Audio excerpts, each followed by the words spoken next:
Hey everybody, I'm back with another video. I thought I'd show some of my recent pickups in the last month. And then also I'm going to do a quick mail day just with one package. I think I have 3 cards in there. So starting on some of the stuff I've already bought earlier in the month. A 1963 Salado Junket Jim Bunning from my Jim Bunning collection. This one is a mint 9. It's pretty good shape. So these came in Salado tea and Junket brand desserts back in '63. They're not that hard to find, actually. These are fairly common, and you can still get them in a high grade for a good price. Then for my Juan Marichal collection, the 66 Topps rub-offs. So these were inserted in 1966 packs. These are pretty cool. I like the 66 rub-off. The 65, they did kind of an iron-on decal, and the players, they didn't look anything like the players. So for them to come out in '66 with this very, very lifelike rub-off is, I like these. These are pretty cool. And I have a growing Joe Morgan and Juan Marichal collection that these help complete. So Joe Morgan as well. Both of these are just a 7s. Not that expensive. This one's interesting. The 68 Joe Morgan. So the imagery on this is it's just pretty plain. He doesn't have a cap on. So if you look at it, they use the same image for 68 and the 69 Topps card. And he's got a 68 All-Star card with him with a cap on, but there's no Houston Astros logo. He's playing for the Astros at this time. So I've always wondered, was there some sort of infringement right that Topps didn't have the right to show the Astros logo or something? That's kind of a question that kind of puzzles me. Going on into the 70s, I got a nice Ferguson Jenkins, a 1970 near mint 7, another Hall of Famer. Got a few Ferguson Jenkins cards. I'll pick him up when I can. He was a pretty good pitcher back in the day. Hall of Famer. And then another 1970s, a Jim Bunning and a near mint 7. Often undervalued Hall of Famer.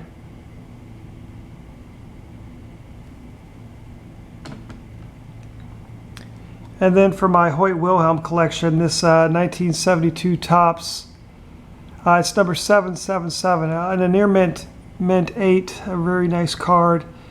So this is a short print, a high number short print.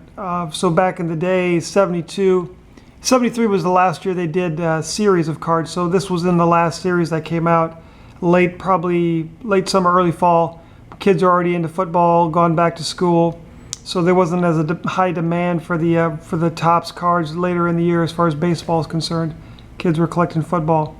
So they're a little harder to get. I don't know if Topps printed less or there's just less out there because a lot of the packages got sent back to Topps unopened. I'm not for certain on that, but they are harder to come by. And this is a Kellogg's 3D 1980s Rod Carew from my Rod Carew collection. I always love that Kellogg's 3D.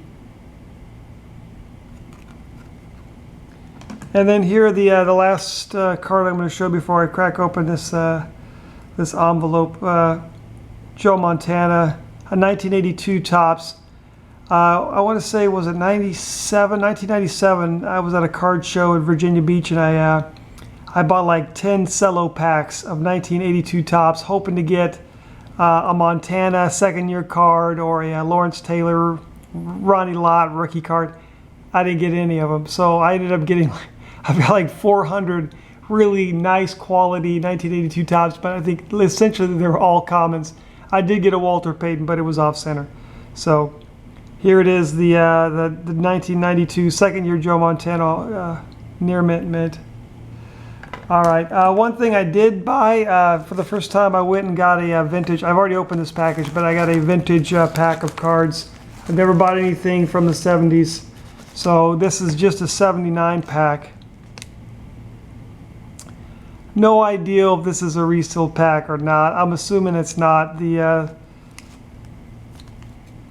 seller looked to be a very reputable person. He had I bought it on eBay, so I looked up and nobody's complained of resealed packs on his past reviews. So we'll take it for what it's worth. But pretty cool. I'm looking to get a 1976 pack as well. My wife told me she wants to do something. This is her birth year, 1979. So I'm going to get one for mine, 76, hers 79, and then our daughter in 2012. Yeah. Don't know what she wants to do with that, but I still got to get the 76. I bought the 76 the other day online, and then the person canceled the sale because they said they didn't have it in stock anymore. So I will continue my search for the elusive 1976 unopened wax pack, as well as the 2012. I haven't found one of those yet. They're not as hard to find. I just want to get one for a cheap price where I don't have to pay a lot for shipping and handling, because it is just a random $1.99 pack.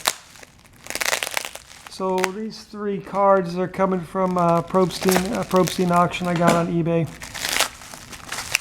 Once again, decided to bundle them up. I bought 1 card, and then there was a couple others. I said, hey, I might as well bid on them since I'm already paying for shipping and handling. Might as well combine that. Wow, he really did a great job of wrapping these up. Really nice job.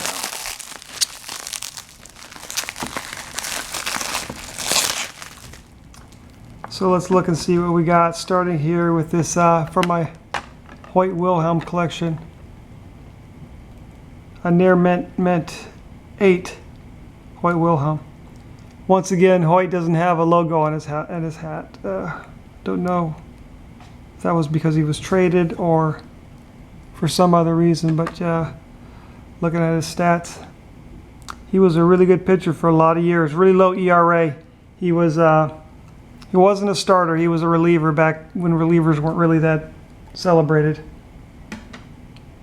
Here's a really nice card. 1960 Topps Master and Mentor. Willie Mays and his manager, was it Bill Rigney? It just says B. Rigney. So near mint 7 on this. Pretty nice card. Yep, Bill Rigney. I read Willie Mays' biography last year, and Rigney was really instrumental when he came up as a rookie. You know, he didn't have a lot of confidence. He hit lights out at Minneapolis and the minor leagues, and came into the big leagues and wasn't quite sure he was ready for it. He was just a young kid still, and Rigney was just like, "Hey man, you got this. You're really good. Just play ball," and the rest is history. So this is just a 78 Dave Winfield.